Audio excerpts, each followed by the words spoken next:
Hello students, welcome to the second session of our part 2 of accountancy, that is share capital.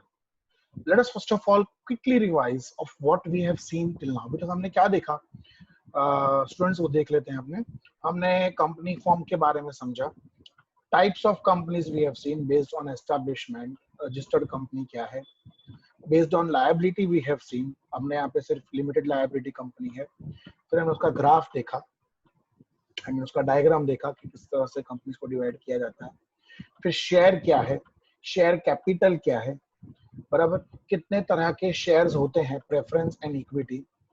Preference share क्या होता है वो हमने सीखा, उसके क्या क्या टाइप्स होते हैं, that we have seen the types of preference share. उसके बाद after the types of preference shares we have now come on to our next topic, that is equity share capital, जो कि हमारा ये चैप्टर है जो कि पूरा कंप्लीट किस पर बेस्ड है, इक्विटी शेयर कैपिटल पे। So equity share capital are the ordinary shares, ठीक है। So let us today start our session with the equity shares which is our topic. The shares which are not preference shares are known as equity shares. कितनी अच्छी बात है कि जो shares preference नहीं है वो इक्विटी है, जो कंपनी रजिस्टर्ड नहीं है वो अनरजिस्टर्ड कंपनी है, जिस कंपनी की लायबिलिटी लिमिटेड नहीं है वो अनलिमिटेड लायबिलिटी कंपनी है। तो ऐसा ही जो शेयर्स प्रेफरेंस नहीं है बेटा वो तुम्हारे इक्विटी शेयर्स हैं। Equity share holders have the voting rights. ये अलग करता है इक्विटी और प्रेफरेंस शेयर्स को। इक्विटी शेयर्स में you get a voting right, preference में you don't get a voting right. Voting right में क्या होता है कि आपको मान लो कि कोई कंपनी का चार्टर्ड अकाउंटेंट आपको हायर करना हो, उसको आपको यू कैन से आपको उस कंपनी के अकाउंट लिखने के लिए देने हो, कंपनी की एजीएम होती है, उसमें वोट होते हैं, तो वो वोटिंग राइट सिर्फ और सिर्फ इक्विटी वालों को मिलता है। इन शॉर्ट यू समझ लो वोटिंग राइट जो होता है वो सिर्फ ओनर्स को मिलता है।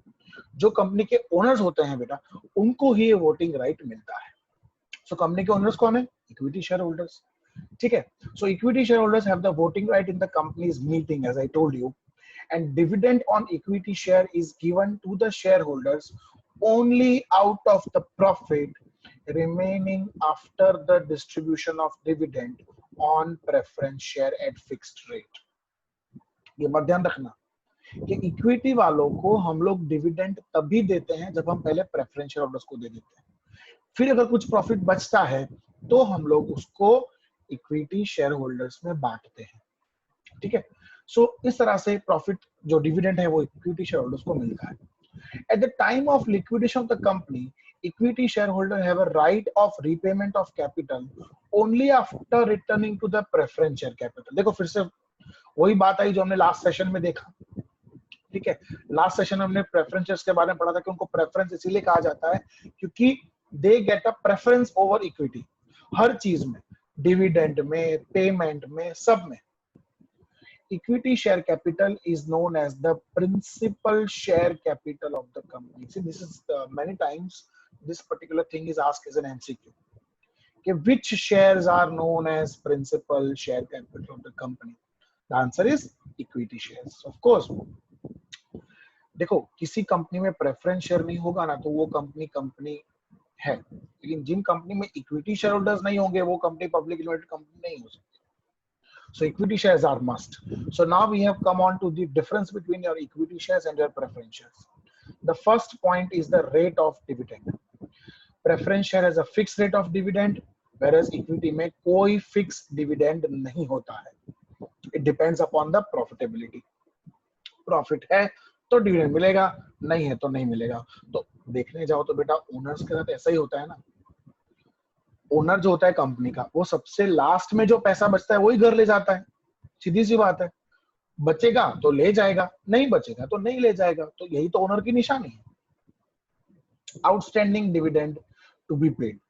If any dividend is not paid on cumulative preference share, हमने लास्ट सेशन में देखा था क्यूमुलेटिव और non cumulative, participating, non participating, ठीक है। Then it has to be paid in future, ठीक है। अगर क्यूमुलेटिव प्रेफरेंस शेयर्स में हमने डिविडेंड लास्ट ईयर्स में नहीं पे किया तो वो हमें फ्यूचर में पे करना पड़ता है। Dividend depends on the profitability of the company Hence there is no outstanding dividend to be paid. कोई भी आउटस्टैंडिंग डिविडेंड पे करने की जरूरत नहीं है. क्यों? क्योंकि इस इक्विटी शेयर होल्डर्स को जो डिविडेंड है वो पूरा किस पर बेस करता है? प्रॉफिटेबिलिटी पे. अगर प्रॉफिट है तो डिविडेंड मिलेगा, प्रॉफिट नहीं है तो डिविडेंड नहीं मिलेगा. As simple as that. Preferential right to pay dividend. ठीक है, they have the right to receive dividend before it is paid to the equity share holders. Preference share holders को right है कि इक्विटी शेयर होल्डर्स को dividend मिलने से पहले उन्हें मिले. So they have a preferential rights, whereas they receive dividend only after the payment of preference dividend. Equity वालों को dividend preference dividend के payment के बाद ही मिलता है. Preferential right to repayment of capital, ये भी हम देख ही चुके हैं. So preference share have the right to receive the return of capital in case of winding up before equity shares. ठीक है, इक्विटी शेयर होल्डर्स को पे करने से पहले प्रेफरेंस शेयर होल्डर्स को पे करना पड़ता है at the time of the winding up और डिसॉल्यूशन और liquidation of a company. And equity share holders are paid only after the repayment of capital to the preference. ये नाम ही इसलिए पड़ा है, प्रेफरेंस शेयर कैपिटल नाम ही इसलिए पड़ा है, they have the preference over equity. That is why they are given the name as preference shares. ठीक है, फिर हम बात करें वोटिंग राइट्स की, तो they do not have any voting rights. Of course this we have seen the last session as well. जबकि they have the voting rights as they are the owners of the company. Company के owners हैं इसलिए इनको voting right है. फिर right to participate in the management. They do not have any right to participate in the management. कोई भी preference share हो, कोई भी टाइप का प्रेफरेंस शेयर हो, उनको कोई भी मैनेजमेंट में पार्टिसिपेट करने का they don't have any right. Whereas equity shareholders, वो तो owners हैं, वो तो खुद ही management है, so they have the full right to participate in the management. I hope यहाँ तक सबको equity और preference का जो difference है, meaning है, वो clear है. If you have any doubt, put your doubt in the comment section below. All right, अब हम सिर्फ और सिर्फ हमारा जो topic है, जो हमारा session है, वो हम इक्विटी शेयर्स पे कंसंट्रेट करने वाले हैं, because we are talking about the accounting of only and only equity shares. ठीक है, now let us talk about a very important topic of this particular chapter. अब इसमें बहुत अच्छे से ध्यान देना बेटा सब लोग. Types of share capital. What are the types of share capital, वो हम वन बाय वन देखते हैं. सबसे पहला टाइप है ऑथोराइज्ड कैपिटल. इसके बहुत सारे नाम हैं, देखते हैं हम लोग one by one. Authorise capital को नॉमिनल कैपिटल भी कहते हैं या रजिस्टर्ड कैपिटल भी कहते हैं. It is the maximum amount which a company can accumulate by share capital during its life time. Authorised capital जो होता है वो कंपनी के पूरे लाइफ में कंपनी को कितने शेयर्स इश्यू करने हैं उसकी जानकारी ये देता है. से फॉर एग्जाम्पल के तौर पे कंपनी बोलती है कि मेरा ऑथोराइज्ड शेयर कैपिटल है 1 लाख शेयर्स का at the rate of ₹10. So what is the authorised share capital of the company? It is 10 lakh rupees. इसका मतलब कंपनी जो है वो अपने पूरे लाइफ टाइम के दरमियान 1 लाख शेयर से ज्यादा इश्यू नहीं कर सकती, having a face value of 10 rupees.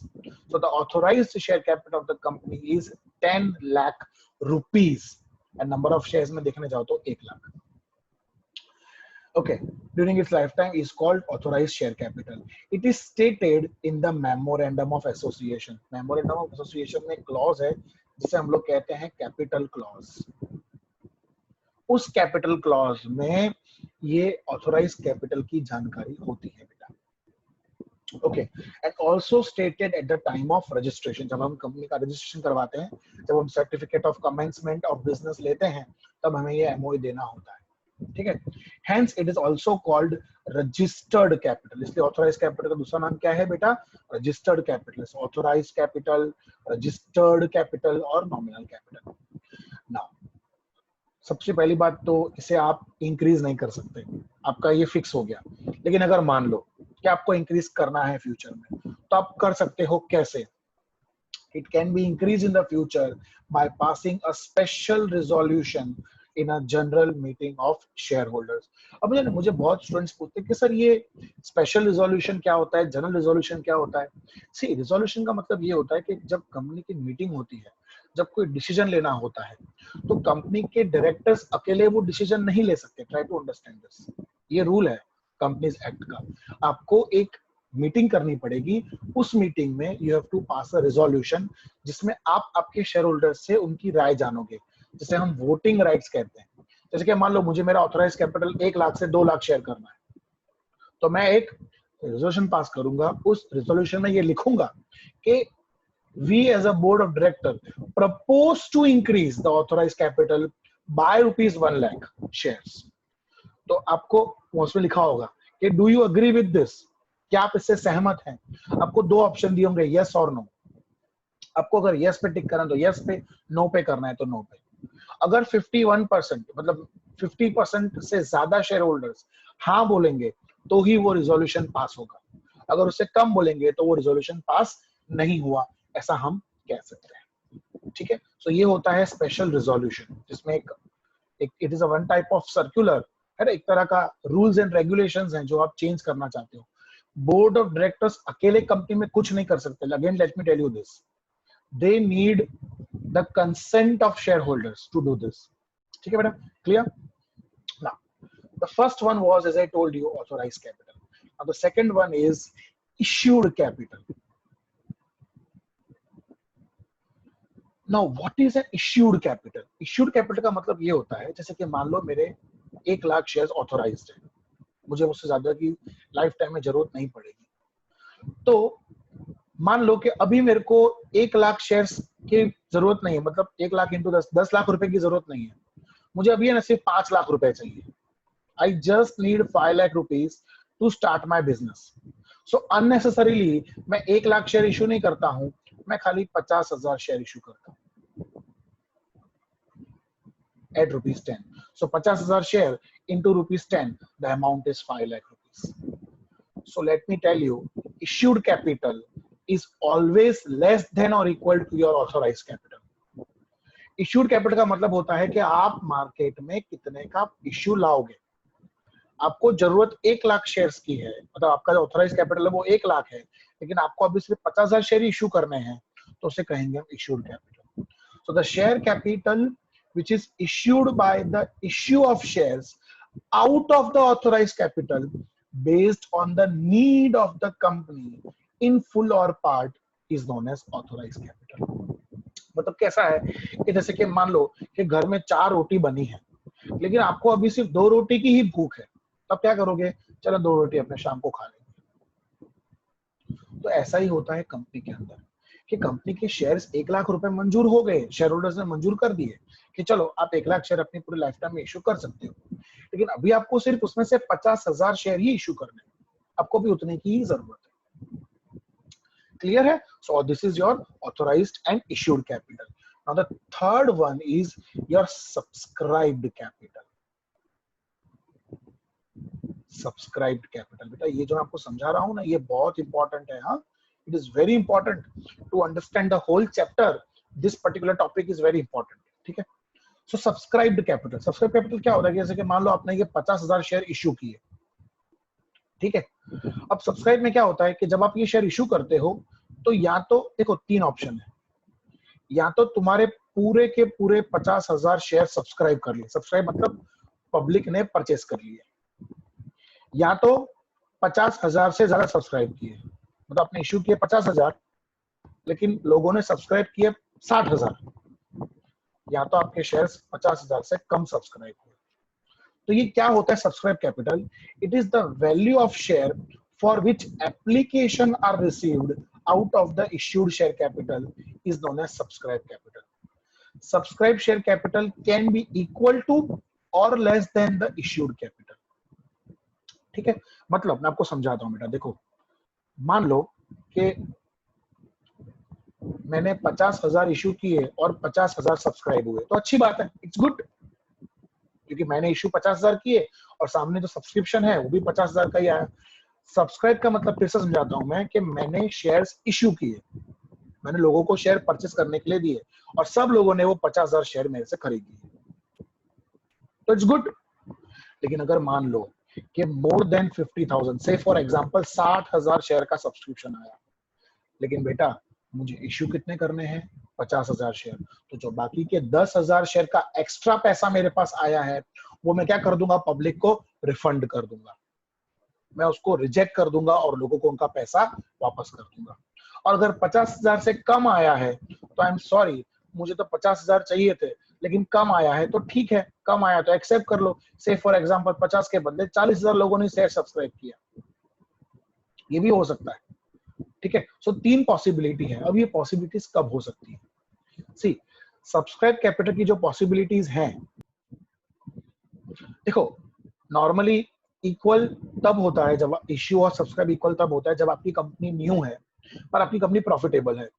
ज्यादा तब होते हैं जब आपकी कंपनी की रेपुटेशन बहुत ज्यादा है। से फॉर एग्जांपल अभी रिलायंस इंडस्ट्रीज जियो का इश्यू लेके आए, रिलायंस जियो इश्यू, वो नया आईपीओ लेके आए, तो लोग मतलब आंख बंद करके वो शेयर्स खरीद लेंगे क्योंकि आजकल हर तरफ जो वही छाया हुआ है। और लेस देन 50,000 या लेस सब्सक्रिप्शन कब होगा, जब आपकी कंपनी की मार्केट में इतनी गुडविल नहीं है ना। It all depends upon your reputation in the market.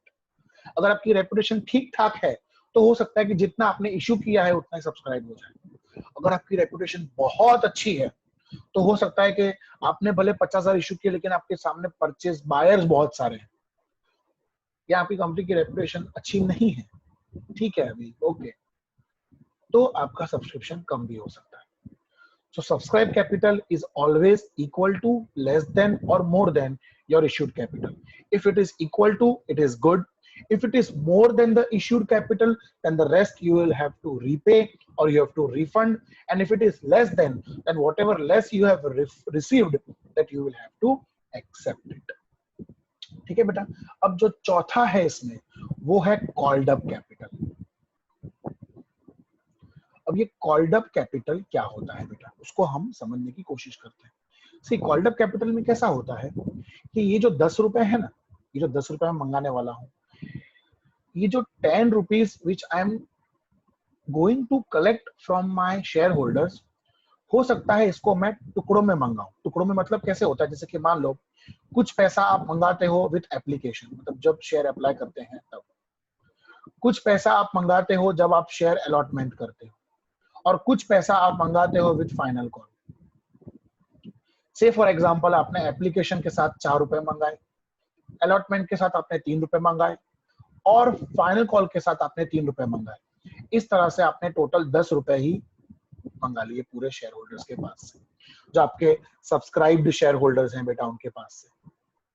इसमें कैसा होता है, लेट मी टेल यू, कि मान लो कि मुझे अभी सिर्फ 4 रुपए की जरूरत है, तो मैं अभी सिर्फ 4 रुपए मंगाऊंगा ऑन 50,000 शेयर्स। हम लोग वही लेके चल रहे हैं, हम लोगों ने 50,000 शेयर, वी हैव 50,000 शेयर्स। तो जब मैंने एप्लीकेशन के साथ 50,000 मंगाए, 50,000 शेयर के ऊपर जब एप्लीकेशन मनी मंगाई, फिर मान लो 6 महीने बाद मैंने अलॉटमेंट मंगाया, फिर 6 महीने बाद मैंने फाइनल कॉल मंगाया, तो इसे हम बोलते हैं called up capital. Called up मतलब जितना आप पैसा लोगों से मंगवाते हो, ठीक है। So what is a called up capital? Company can call up the amount equal to the face value of the shares और lesser the amount from the applicants to whom the shares were allotted. Such amount called upon the shares is known as called up capital. जितना पैसा आप मंगवाओ, इसलिए इसका नाम क्या है, called up. जितना आप मंगाओ उसे कॉल्ड अप कहते हैं।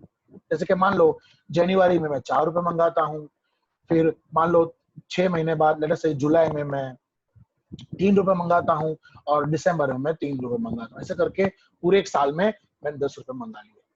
या तो आप पूरा 10 रुपए एक साथ मंगा लोगे, या तो आप उसको क्या करोगे, किस्तों में, इंस्टॉलमेंट में पैसा मंगवाओगे। ठीक है, हमारा जो सिलेबस है उसमें हम लोग सीखने वाले हैं कि हम पैसा जो है वो टुकड़ों में मंगा रहे हैं। मतलब पहले we are taking the money from application, then after allotment and then after final call. ठीक है, सो क्लियर है called up capital? Clear everybody? Any questions हो तो प्लीज कमेंट सेक्शन में जरूर लिखना।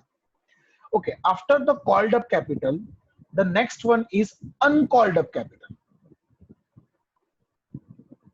Uncalled capital मतलब जो मंगाया नहीं है। So what is an uncalled capital? It is a part of subscribed capital, a capital which is not yet called from the shareholders by the board of directors of the company is called uncalled capital. Uncalled capital is equal to subscribed capital minus the called up capital. जैसे मैंने बताया आप लोगों को बेटा कि आपका subscribe capital है 10 रुपए का, या subscribe capital is of 10 rupees, try to understand, ठीक है। और आप जो है सामने मंगवा रहे, so which is not yet called up. जैसे कि आपने 10 रुपए आपका सब्सक्रिप्शन है, उन 50,000 शेयर अपने वही लेके चल रहे 50,000 शेयर्स, उसमें से मान लो आपने 5 रुपए मंगाए, so still ₹5 is uncalled amount, ठीक है। So uncalled amount is nothing but the difference of the share subscribed minus the amount called up. So amount called up plus amount uncalled up is equal to total subscribed shares, ठीक है बेटा। So this is how your uncalled up and called up amount is calculated, and after that the last one, that is sixth one, is paid up capital, ठीक है। अब paid up capital क्या होता है? paid up का मतलब ये होता है कि आपने मंगवाए 5 रुपए, ठीक है। अब जरूरी है कि अपने मंगाएंगे उतने आ ही जाएंगे। मान लो आपने मंगाए हैं 5 रुपए, उसमें से लोगों ने भरे हैं 4 रुपए, so this 4 rupees is called paid up capital, और ये जो बाकी का 1 रुपया डिफरेंस है उसे हम कहेंगे अनपेड अप, बराबर। मतलब हमने मंगवा तो दिए हैं, हमने मंगवा लिए हैं पैसे, we have called the money, लेकिन people have not yet paid up, ठीक है। So called up, uncalled up, paid up and unpaid up, ठीक है। ये इस तरह से कैलकुलेट होता है पूरा। ओके, एक सम लेंगे अपने इसको ज्यादा समझने के लिए कि ये किस तरह से पूरा कैपिटल होता है। एक बार फिर से फटाफट लेट अस क्विकली रिवाइज बेटा about the different types of share capital. The first one is the authorised capital. Authorised capital मतलब it is the ceiling limit, है ना, उसको सीलिंग लिमिट भी कहते हैं कि उससे ऊपर आप नहीं जा सकते, इतने ही शेयर्स आप अपनी पूरी लाइफ टाइम में इश्यू कर सकते हो। दूसरा है issued. Issued capital is always less than your authorised capital, इससे हमेशा कम होता है, ठीक है। ये इश्यूड कैपिटल वो होता है कि जितने पैसों की आपको जरूरत है उतने ही आप इश्यू करते हो, ठीक है। जब आप ये शेयर इश्यू करते हो तो लोग उस शेयर को परचेस करते हैं, तो जो पीपल परचेस करते हैं शेयर को उसे कहते हैं शेयर सब्सक्राइब करना। तो बेटा ये जो सब्सक्राइब कैपिटल होता है वो या तो equal to your issued capital होता है, so again this is related to issued capital, either the subscribed capital is equal to issued or it is less than issued or it is more than issued. If it is equal to issued तो there is no problem. If it is more than your issued capital तो जितना भी excess मिला है उतना हम लोग क्या कर देंगे, रिफंड कर देंगे। आपने इश्यू 50,000 किया है, सब्सक्राइब 60,000 हुआ है, तो the rest 10,000 you will repay, ठीक है बेटा। और अगर कम हुआ है, आपने इश्यू 50,000 किया है, सब्सक्राइब 40 हुआ है, समझो, तो द रेस्ट 10,000 का आप कुछ नहीं कर सकते, नहीं मिला है तो नहीं मिला, ठीक है। उसके बाद आता है after subscribe called up. Called up का मतलब होता है कि जो आपने शेयर सब्सक्राइब कर लिए, अब लोगों ने आपसे परचेस कर लिए, अब आप पैसे कैसे मंगवाते हो। जैसे कि मान लो या तो पूरा 10 रुपए में एक साथ मंगा लूंगा, या तो मैं क्या करूंगा उसके पार्ट कर दूंगा कि एप्लीकेशन मनी अभी लाओ जब आप शेयर अप्लाई कर रहे हो, अलॉटमेंट मनी जब मैं आपको शेयर अलॉट करूंगा तब लाओ, और फिर कुछ महीने बाद आप फाइनल कॉल मनी जो है वो लोगों से मंगवाओगे, उसे कहते हैं called up capital. Uncalled up capital क्या होता है, जैसे कि मान लो मैंने जनवरी में 4 रुपए मंगवाए, तो अभी भी 6 रुपए मंगवाने बाकी हैं, तो वो 6 रुपए क्या हो गया, uncalled up capital. Uncalled up is nothing but the difference of the subscribed. ये 10 रुपए आपका सब्सक्रिप्शन है और ये 5 रुपए आपने कॉल्ड अप किए, से फॉर एग्जांपल अपन यही एग्जांपल है बेटा, जैसे मैंने एप्लीकेशन से 4 रुपए मंगवाए तो 6 रुपए भी मंगाने बाकी हैं, तो वो जो 6 रुपए हो गए वो मेरे लिए क्या हो गए, अनकॉल्ड। वो जब मंगाऊंगा तब मंगाऊंगा, अब मैंने उसको मंगवाया नहीं है, अनकॉल्ड। अनकॉल्ड मतलब मंगाया नहीं है। And last is paid up. Paid up का मतलब ये है कि मैंने मंगवाए हैं, से फॉर एग्जांपल एप्लीकेशन के साथ 4 रुपए, और मान लो कि पूरे 4 रुपए आ गए तो it is fully paid up, ऐसा हम कह सकते हैं। लेकिन अगर मान लो मैंने 4 रुपए मंगवाए, उसमें से 2 रुपए आए, 2 रुपए नहीं आए, तो जो 2 रुपए आए उसे हम कहेंगे पेड अप। पेड अप का मतलब है कि कितना पैसा शेयर होल्डरों ने हमें दिया है, how much amount we have received from the share holders, ठीक है। अब मैं ये चाहता हूं स्टूडेंट्स, आप लोग एक बार इसको अच्छे से स्टडी कर लो, सो इन द नेक्स्ट सेशन जब मैं नेक्स्ट सेशन इसका लूंगा तब मैं आपको इसका एक छोटा सा एग्जांपल करवाऊंगा कि ऑथोराइज्ड क्या है, इश्यूड क्या है, सब्सक्राइब क्या है, कॉल्ड अप क्या है, अनकॉल्ड अप क्या है और पेड अप क्या है. We will see a very short sum.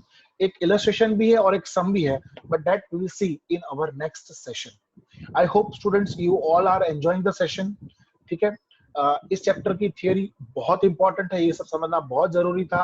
Equity, preference, authorised capital, issued capital, ये सारे कैपिटल समझने बहुत जरूरी थे. ठीक है. इसका सम मैं आपको नेक्स्ट टाइम करवाऊंगा. टिल देन आप लोगों को ये काम करना है कि ये जो मैंने आपको टाइप्स ऑफ शेयर कैपिटल पढ़ाया उसको एक बार आपको गो थ्रू करना है. Just go through it once. एक बार आपके माइंड में ये क्लियर हो जाएगा ना कि authorised, issued, subscribe, called up, uncalled up, paid up में क्या डिफरेंस है. So you can easily solve any type of sum. ठीक है. सो नेक्स्ट सेशन में एक इसका सम देखेंगे अपने, and then we will proceed further with the reserve capital and the classification of share capital. Till then, thank you everybody. Take care. Bye bye. See you in the next session.